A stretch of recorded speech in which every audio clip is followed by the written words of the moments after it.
taking a shower in the morning, and all of a sudden, somebody barges into your home and into your bathroom and pulls you out of the shower, points a gun to your head right between your eyes. And then you find out it's the United States government. And the reason why they have a gun between your eyes is you're developing a computer tracking system that could streamline information in a cheaper, more secure, and effective way than the system that's currently in place. You know, the one that's unconstitutionally spying on U.S. citizens and collecting and storing all information. That's all being put online. Your system could also have prevented 9/11. This is not a movie plot. It's what happened to 4 individuals desperately trying to bring a program to Congress's attention. And as a result, the government tried to destroy their lives. Their homes were raided at gunpoint. They were under constant surveillance. They were either fired from their jobs or blackballed from future employment. If you don't think the government can get out of control, you have to listen to these people's story. Hi, guys. How are you? Hi, Clint. I'm going to introduce you first. Diane Rourke. She is the former professional staff member on the House Intelligence Committee. Bill Binney is the former National Security Administration's Senior Technical Director. Kirk Wiebe is former NSA Senior Intelligence Analyst. And Tom Drake is the former NSA Senior Executive. 2010, he was charged with violating the Espionage Act. He could have faced up to 35 years? 35 years. You were the one in the shower. I was not in the shower. I was raided by the FBI, though. What does it feel like to have somebody say 35 years? Well, it's pretty difficult. You know, I was simply upholding the oath to support and defend the Constitution. Okay. So take me back to the beginning briefly. What happened? How did this spiral out of control?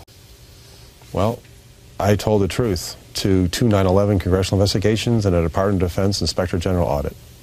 And you had as a whistleblower, right? As a whistleblower, don't we have a whistleblower act to protect whistleblowers? We do. What happened? Doesn't have a whole lot of teeth in terms of the government deciding to reprise or retaliate against you. So you guys came up with a simpler program that wouldn't have violated the Constitution, wouldn't have stored information that's illegally being collected on all of us, right? Would have absolutely adhered to the Fourth Amendment. But it also, you went back and you ran this program to see if you would have found any clues on 9/11, is that right? When several of the colleagues retired in October 2001, I became the executive program manager on Thin Thread. And we actually did an evaluation of what NSA had in its main databases. We found critical information, actionable intelligence, prior to 9/11 that had never been discovered before, as well as actual intelligence after 9/11. Okay. So tell me what happened next. They shut the program down, is the short story. Okay. But is that where you two met? How did you, how the 4 of you come together? Well, I was the congressional, what they call monitor for National Security Agency on the House Intelligence Committee. And I met these gentlemen in the course of my investigations. And of course, we have oversight over their whether they're doing things legally as well as over their budget. And Tom came to me at one point after I made a speech, and I had been in briefings with him prior to that, and he came and talked to me about some things that needed to be done at NSA, and I had also talked to Kirk and Bill. So when this came out, you went to Congress, you told them, and then the government turned on you. What's your story? What happened to you two? Well, I guess as the technical director there, I was kind of in charge of figuring out ways of doing things that would solve the problems around the world. So the biggest problem I saw was the volume and massive communications that were coming in the web and around the world. So that was my focus. How can you deal with that kind of data in such a way to be able to look into it without actually having to look at it? You have a gun pointed to your head? Yes, I did, yeah. You were in the shower. I was in the shower, yes. What's that like when the United States government... Well, he didn't have his finger in the trigger, so I wasn't too worried. So, okay, great. But, you know, you don't expect that to happen, okay? Okay. It's not... This is not East Germany. Right. Now, you guys are concerned because it's gotten... I mean, that to me sounds out of control. Yeah. But now you're saying this is much worse. It is absolutely much worse. What's happening now? Well, if you look at Utah, you have to ask the question, what is that huge facility for? The one that would fit 5 U.S. capitals in.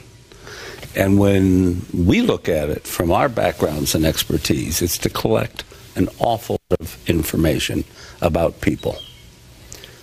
What are they collecting? Do you have any idea? What are they collecting here? I'm pretty sure they're collecting what's going across the internet and what's going across the public switch telephone network, your telephone calls, emails. Probably a lot more, though. Probably even your financial records and building relationships and making social communities for everybody. Some people will say, well, I don't write anything in my emails that I'm ashamed of. Help me out on that. Well, it's not just that. It's looking at the communities you're working with. And as long as you don't say anything that's upsetting them, I think you're fine. But if you cross the line and say something that they don't particularly care to have said about them, then you can become a target, and they could start really spying on you, going into all the data that they've stored about you that they're collecting over time. I have seen, I've seen several people that have had their lives destroyed. Now, you guys are 4 more. Yeah. And had their lives absolutely destroyed. And the connections will, all of a sudden, if they get smeared, like what he's doing now to Mitt Romney, they get smeared. Now, all of a sudden, the bank's not going to do business with you because the bank is getting pressure to stop doing business. Right. Is this the kind of connections that you're talking about? Yes, that would be mapped out in your social network. Right, and they could then target them to put pressure on you, yeah. Where all this is being done in secret. Right. You have no choice as to what they're collecting or what they're collecting about you. So imagine your entire life being peeled aside on a daily basis. And that information, all those digital transactions, electronic transactions being stored about you.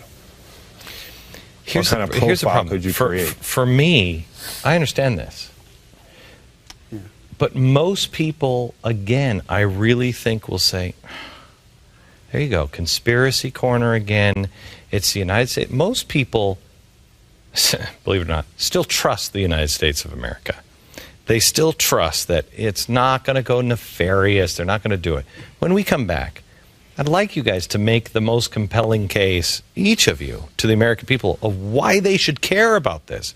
Why they should care that you guys have been blackballed or held at gunpoint or faced prison time for telling the truth. Why people should care about that data collection center in Utah. And then why they should care about any kind of data being collected on them. And then one last thing, and maybe you can help us on this. What do they do? What do they do? How you almost, all of you. What does the average person do? We'll do that when we come back. We're sitting here talking about how close we are to a turnkey totalitarian state, a Weimar Republic. Yes. Explain. Well, I guess the point is that totalitarian states have always needed to control their populations, and in order to do that, they have to assemble information about them, like the KGB or the Stasi or the SS and Gestapo could never have dreamt of having the capabilities of monitoring the people that our government currently has and is doing. By by collecting all that information and data, they can see what they're working on, who they're working with, and they can even read the material and see what they're doing. And you were saying, Diane, that what we were talking about with the donors, that what they're doing is there's nothing in these guys' background per se that's wrong or illegal. They're just using this information to smear and to pressure, right? Yes, and that's only a tiny piece of the information that could be collected. Almost everything about you can be collected because they've admitted that all the government agency data is free game. Now business data is free game. They can make businesses turn that over secretly and not even be able to tell their customers that it's been turned over. When you talk about putting all your data in the cloud, they can do it without even asking anybody. Financial information, everything. Doing all this in secret. You are, I mean, I assume we all are, main concern is the Constitution. That's your main, you know, this is, and why is that? Because a national security state is anathema to our form of government, and something has to give, and what's giving are freedoms and liberties.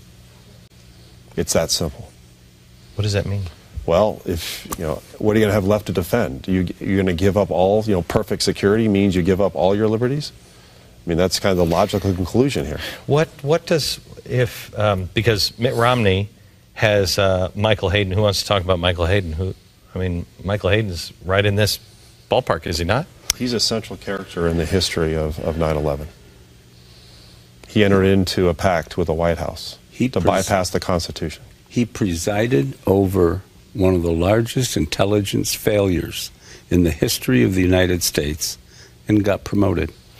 And he's the guy who is a Mitt Romney advisor? He's the counterintelligence, he's the counterterrorism and intelligence advisor, the chief advisor. So he's down with this kind of a program, we think.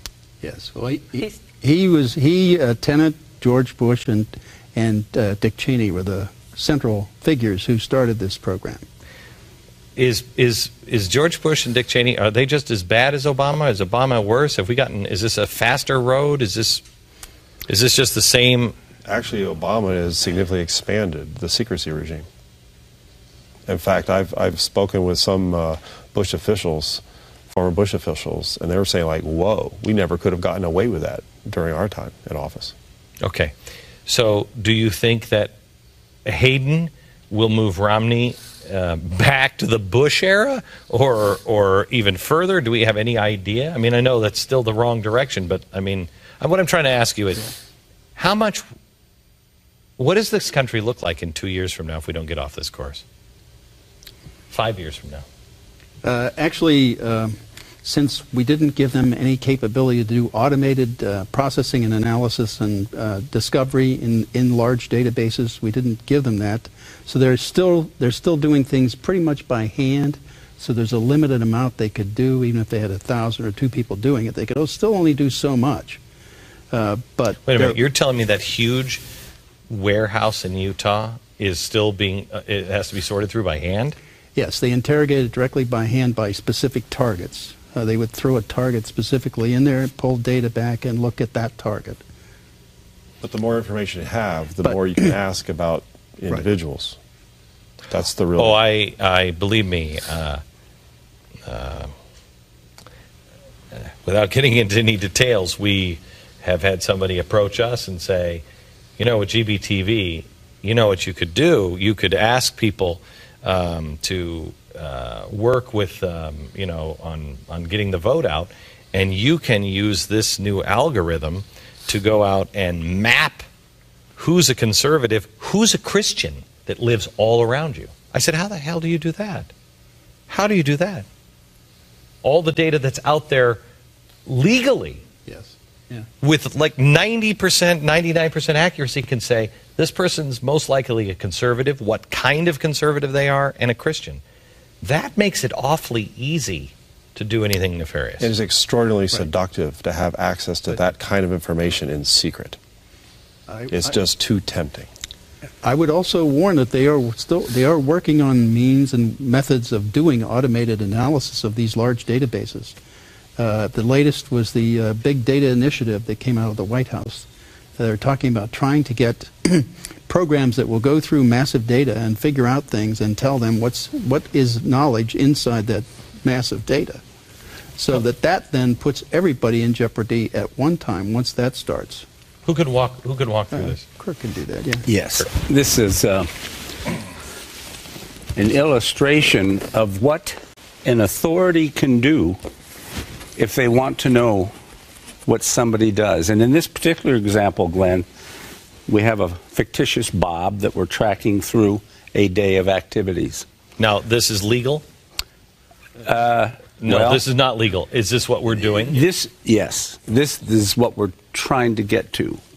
We meaning NSA, Okay. the government. The Constitution is inconvenient here. Right. It's important as background to know that there was a recent Supreme Court case in which the Supreme Court ruled that the FBI could not attach a GPS tracking device Right, I know it. to an automobile Right. and persistently track someone. Okay. But behind this information is essentially the same capability. Let me explain. In this particular instance, Bob turns his computer on at 6:37 in the morning on this particular day, December 12th. When that happens, his computer's allocated an IP address. The IP provider, the services, internet service provider that provides his connectivity, has a record of that. And there's a timestamp. And there's a location associated, an address, a person with an GPS. address. Exactly. Location. At 8:17, Bob makes a cell call to a colleague on the way to work. GPS again. Cells have locational Right. information. All right. 8:47, Bob passes through a traffic camera. There's a date and a timestamp and a place where that camera is. 9:08 a.m., Bob's toll transponder is used. That's Easy Pass, Smart Tag. He passes through that on the entrance to the toll road. Again, time, date, location. 9:24, Bob's toll transponder again is used to calculate his location upon exit. Okay, so what is if you get all of these things because it sees, Exactly. you're making a bank deposit, you're purchasing lunch, it's watching you. But what is this in the end? What does this mean to the government? What does this mean? Why is this so valuable? This is more powerful than if the government were to assign a special agent to track you, Why?